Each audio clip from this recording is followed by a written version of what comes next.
Bonjour Caroline Demeyer. Bonjour. Caroline Demeyer, Université catholique de Louvain, donc en Belgique, et vous étiez auparavant à la Copenhagen Business School au Danemark. Article dans la Revue française de gestion avec Lucie Cortambert, Stéphanie Avet-Laurent et Philippe Hainaut. Quand la gestion pense la solidarité, c'est dans le dossier spécial revue narrative de la littérature en sciences de gestion.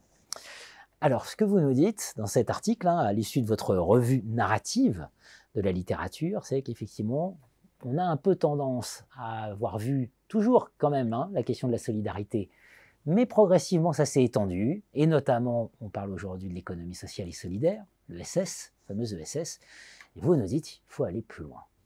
Oui, tout à fait. Alors comment on va plus loin? Pourquoi et comment? Il faut penser les territoires solidaires, les réseaux solidaires, la gestion marchande solidaire, c'est-à-dire la solidarité ne peut pas s'arrêter aux portes de l'entreprise privée lucrative. C'est très important par rapport à l'organisation d'une transition juste et former une réponse collective. Les sciences de gestion, c'est les sciences de l'action collective et elles ont un rôle majeur à jouer pour l'organisation de ces solidarités. On dégage dans cette synthèse narrative un agenda de recherche pour ce faire, avec plusieurs voies. La première voie, c'est la question de repenser l'épistémologie même en fait, des sciences de gestion pour faire de l'espace aussi à cette question solidaire, c'est-à-dire de solidariser les sciences de gestion plutôt que de gestionnariser la solidarité. J'y reviendrai. Ça implique de penser aussi les tensions quand on appelle à penser la solidarité dans les entreprises marchandes, quelle forme elle peut prendre, quelles pratiques de gestion elles peuvent prendre, mais aussi quel risque de éventuellement diluer la question solidaire dans des organisations dont la mission première n'est pas de construire des solidarités ou d'organiser les solidarités. Un deuxième axe qu'on met en avant, c'est la question de penser l'extension du périmètre de la solidarité, éventuellement en mobilisant d'autres littératures, en liant la recherche francophone et la recherche anglophone sur les solidarités, qui pour l'instant est assez fragmentée, mais également en mobilisant d'autres savoirs sur la solidarité qui pour l'instant ne sont pas du tout exploités.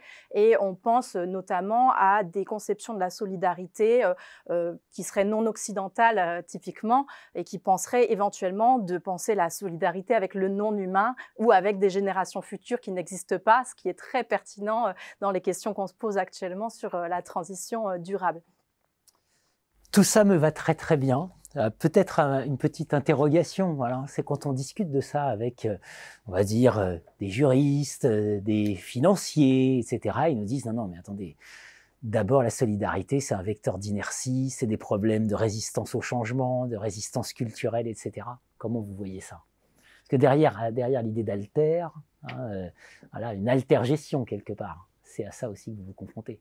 Oui, c'est vrai que ça dépend un petit peu de la conception de la solidarité qu'on met en avant. Si on met en avant une conception de la solidarité communautaire, c'est-à-dire il y a un groupe qui est solidaire, les personnes sont solidaires entre elles et ensuite ne sont pas solidaires avec l'extérieur du groupe, ça c'est assez compatible avec les sciences de gestion dominantes, y compris avec l'entreprise privée lucrative traditionnelle, où on dit finalement la solidarité c'est l'organisation, au sein de l'organisation on met en place des dynamiques solidaires au sein d'un syndicat, etc. Maintenant, plus on monte vers des conceptions de la solidarité institutionnelle, puis universelle, c'est-à-dire à quel point on peut reconnaître dans les autres, à quel point on a une responsabilité vis-à-vis des autres de nourrir ce lien social, plus on est confronté à des enjeux.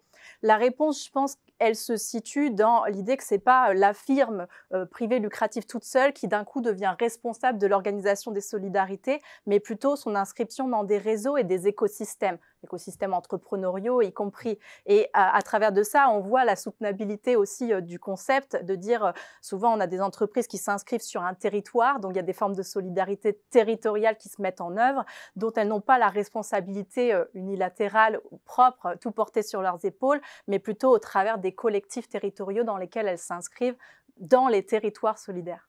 Merci à vous. Merci beaucoup.